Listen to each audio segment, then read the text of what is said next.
Hey, what's going on, guys? Today we're going to be discussing the Trag'Oul's Blood Nova Necromancer. Now, this build has one of the highest area of effect damage profiles in the entire game, which makes it very strong for Greater Rift XP farming.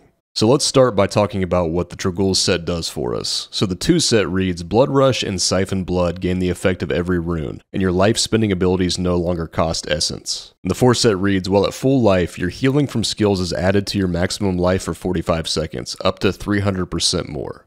This paired with the Guardian set gives us an absolutely crazy life pool. Then the 6 set reads, your life spending abilities deal 10,000% increased damage, and your healing from skills is increased by 100%. So not only do we have that massive amount of life from the set, but we're also going to be able to regain that life extremely quickly. Blood Nova is the main damage dealing ability. For the most part, we will not be casting this ourselves, although there are some instances where you do need to cast it manually, which we'll talk about further later on in the video. But instead, we'll be attacking with Siphon Blood with the Iron Rose. So the Iron Rose reads, attacking with Siphon Blood has a 100% chance to cast a free Blood Nova. And then after losing 10% of your maximum life, your Death Nova deals up to 50% increased damage for 60 seconds, stacking up to 10 times. So not only do we get free Blood Novas while attacking with Siphon Blood, but we also get a massive damage multiplier from this offhand. We're going to also have 2 Simulacrums as well that will be casting Blood Novas every time this free Blood Nova procs from the Iron Rose. Next, let's talk about the Funerary Pick weapon. Siphon Blood now drains blood from 2 additional targets. Each target takes 300% increased damage from you unless there is only 1 target. Then it gains double the increased damage. And then the bonus from Siphon Blood Power Shift is now 20% per stack and benefits all skills. So normally Power Shift only applies to Siphon Blood itself, but this will allow it to actually buff Blood Nova as well.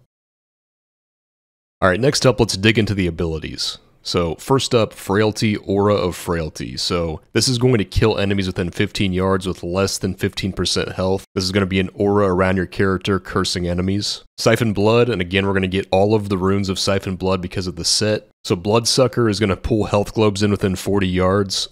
Suppress is going to slow enemies. Power Shift we've already discussed. Purity of Essence just gives you more essence back, which is irrelevant in this build.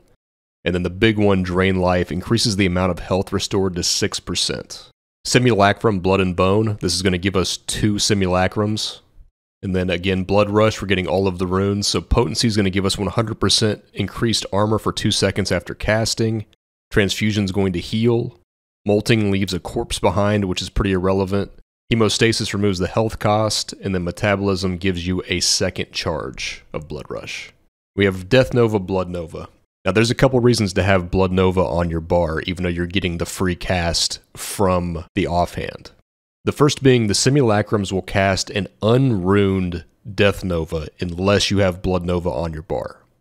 And the second reason is the Iron Rose itself. So that damage that you get that stacks up to 10 from the Iron Rose, that happens when you lose life. So the majority of the time you don't need to be worrying about manually casting Blood Nova. But Blood Nova does take 10% of your health when you cast it. And when you're just attacking with Siphon Blood and getting free casts of Blood Nova, that's not removing any of your life when that happens. So for instance, if you get a shield pylon, you need to make sure you have some way to lose life. And this is that way. You can spam this and make sure you stack that Iron Rose back up to 10.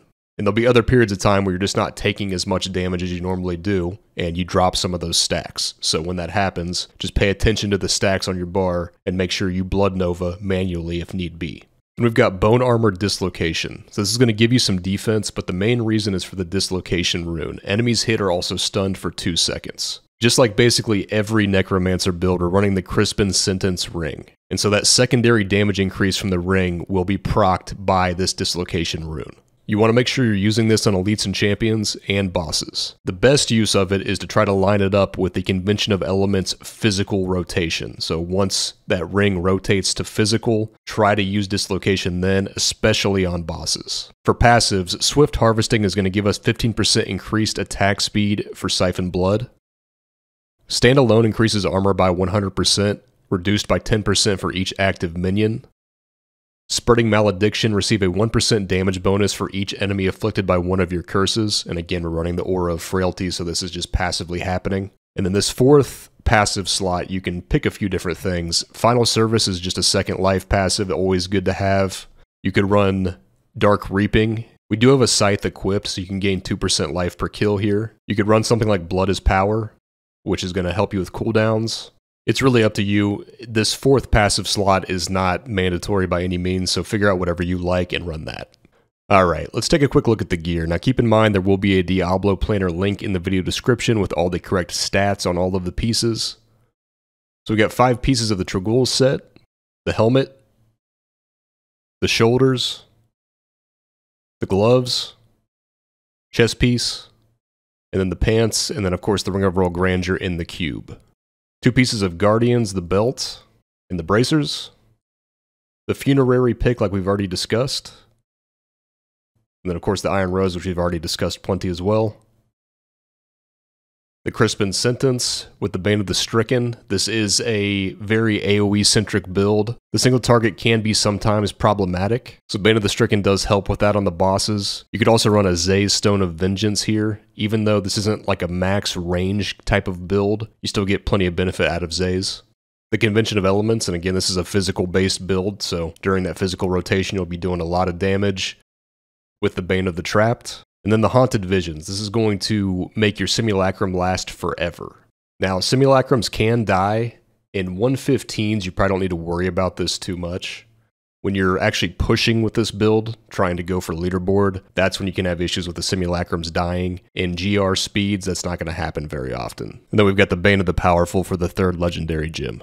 And then for the boots, the Stewart's Greaves, you gain up to 100% increased movement speed for 10 seconds after using Blood Rush. One of the best movement speed items in the entire game. In the cube, we've got the Blood-Tide Blade. Death Nova deals 400% increased damage for every enemy within 25 yards, up to 25 enemies. This is the main reason why this build does so much area of effect damage. The more enemies around you, up to 25, the more damage you do. So that's why there's definitely some variance in how much damage output the build has, and that's why sometimes it does struggle on single targets. If you're fighting a boss, something you can try to do is save a pylon. So boss spawns, then you go hit the pylon. You've got Nemesis bracers on your follower, so then you spawn some more enemies. So you have more enemies around to get more of an increase from this Blood-Tide Blade. Same with any kind of boss that spawns adds. You're going to be dealing way more damage to that boss than a single target boss with 0 adds. So we have the Mantle of Channeling. This is going to give you damage reduction while you're channeling Siphon Blood, and also a damage increase while you're channeling Siphon Blood. Now you can wear this and cube the Stewart's Greaves if you want to. Wear this, cube Stewart's Greaves, and then put on the Trag'Oul's boots. That's your call either way. And then the Ring of Royal Grandeur again there for that 6-piece bonus and the 3-piece bonus for Guardians. You can run any of the rings in the cube, so you can cube the Crispins, you can cube the Convention of Elements, or the Ring of Royal Grandeur here. For your follower, if you need attack speed and damage, go with the Enchantress. If you're looking for healing, go with the Templar. So that's going to wrap it up, guys. Thank you very much for watching, and I'll see you next time.